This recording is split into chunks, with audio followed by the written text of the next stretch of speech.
آج کیا وظیفہ بتا رہے ہیں ہمارے ویورز کو آپ؟ آج جنید بھائی ذہن ہی کے حوالے سے روحانی علاج ہے، ذہنی دباؤ ہو جاتا ہے، ڈپریشن جس کو کہتے ہیں، اس کے حوالے سے انشاءاللہ پچھلی دفعہ بھی آپ نے دماغی امراض کے حوالے سے جی مائنڈ پرابلم تھا جی اس کے لیے آج بتائیں ذہنی دباؤ کے حوالے سے بتائیں جی ذہن کے اوپر جو دباؤ ہوتا ہے نا، تو ڈپریشن جس کو کہتے ہیں، ذہنی دباؤ، اور اس ذہنی دباؤ کی وجہ سے انسان جو ہے نا مختلف امراض میں مبتلا ہو سکتا ہے، مثلا نیند کا نہ آنا ہے نا، معدے کی خرابی اور مختلف اسی قسم کے امراض میں مبتلا ہو سکتا ہے۔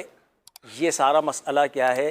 ذہنی دباؤ کی وجہ سے، ڈپریشن کی وجہ سے۔ اس ڈپریشن کا ایک بہترین روحانی علاج 26 اکتوبر 2019 میں امیر سنت کا مدنی مذاکرہ ہوا۔ اس مدنی مذاکرے میں امیر سنت سے سوال ہوا کہ ذہنی دباؤ سے نجات کا کوئی روحانی علاج ارشاد فرما دیں، تو امیر سنت نے روحانی علاج ارشاد فرمایا۔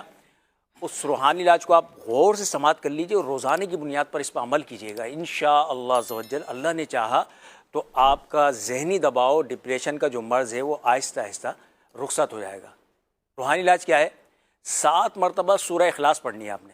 قل هو اللہ احد، قل هو اللہ احد اللہ الصمد لم یلد ولم یولد ولم یکن لہ کفوا احد۔ یہ 7 مرتبہ پڑھیں بسم اللہ شریف کے ساتھ، اور پانی کے اوپر دم کر دیجیے۔ پانی پہ دم کر کے چاہے تو مریض خود یہ عمل کر لے یا پھر کوئی دوسرا اس عمل کو کر کے، روحانی علاج کو کر کے اس مریض کو وہ پانی پلا دے۔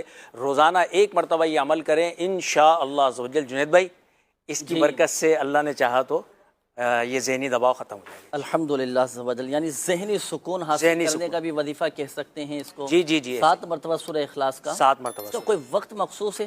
ہاں، اس میں وقت جو ہے یہ خود مخصوص کر لیں، کوئی اپنا ٹائم پیریڈ بنا لیں کہ اس ٹائم پر مجھے روزانہ کرنا ہے۔ فکس ٹائم کر لیں گے نا، تو فکس ٹائم کرنے سے کسی بھی ورد وظیفے کا روحانی علاج کا فائدہ ہوتا ہے۔ باقی ایسا تو کوئی پابندی تو نہیں ہے نا اس کے اندر کہ مثال کے کبھی ظہر کے بعد کر لیا، کبھی عصر کے بعد؟ جی جی بھائی دن میں کبھی مصروفیت ہے تو پھر شام میں اس وظیفے پر عمل؟ جی ایسے اتنی رعایت ہے الحمدللہ عز و جل۔ لیکن ناظرین یہاں میں عرض کروں، دیکھیں اب کوئی وقت مخصوص کر لیں گے نا تو اس کے فوائد حاصل ہوتے ہیں۔ ہمیں پتہ ہے کہ ہم نے اس وقت میں یہ وظیفہ پڑھنا ہے، اس وقت میں ہم نے یہ عمل کرنا ہے، اس وقت میں ہم نے اس روحانی علاج پر عمل کرنا ہے، تو الحمدللہ عز و جل اللہ پاک کی رحمت سے ہمیں اس وظائف کو، اس روحانی علاج پر عمل کرنے میں ہمیں کامیابی بھی نصیب ہوگی۔